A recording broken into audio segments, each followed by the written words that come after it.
The Camp Fire in Butte County wiped out the town of Paradise, killing more than 80 people and destroying almost 14,000 homes and businesses. We've got so many people missing of our neighbors. Our neighbors are gone. At one point, hundreds of people were unaccounted for.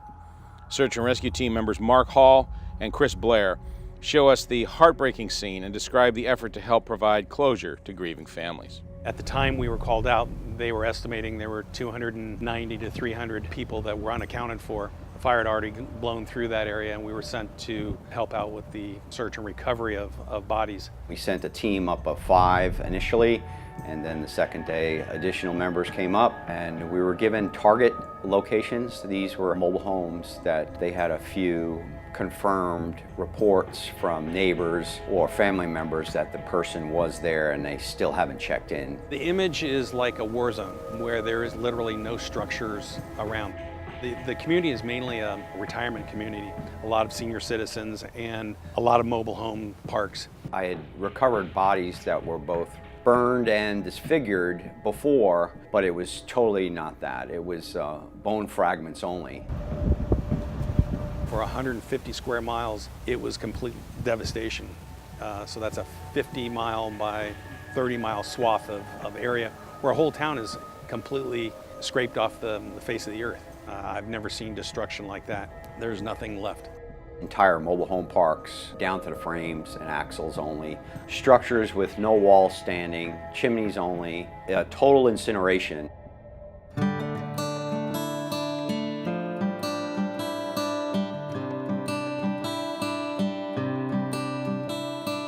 They said that fire was so fast that it burned the majority of the area in an 8-hour span. The fire would, because of the winds, burn an area.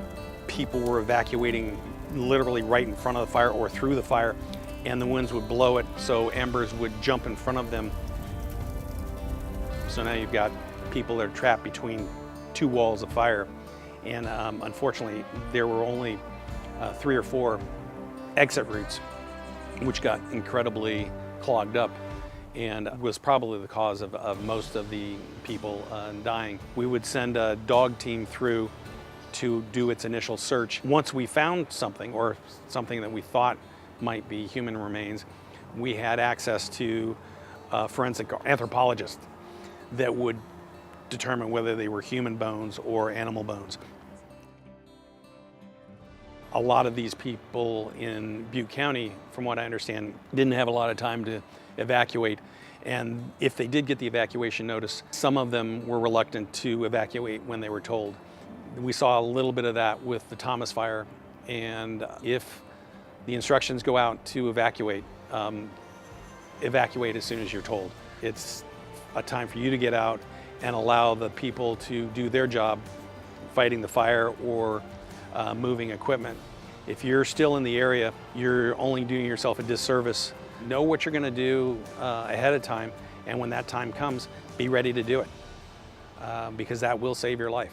Thank you to all of our dedicated search and rescue team members who are on call 24 hours a day, 365 days a year.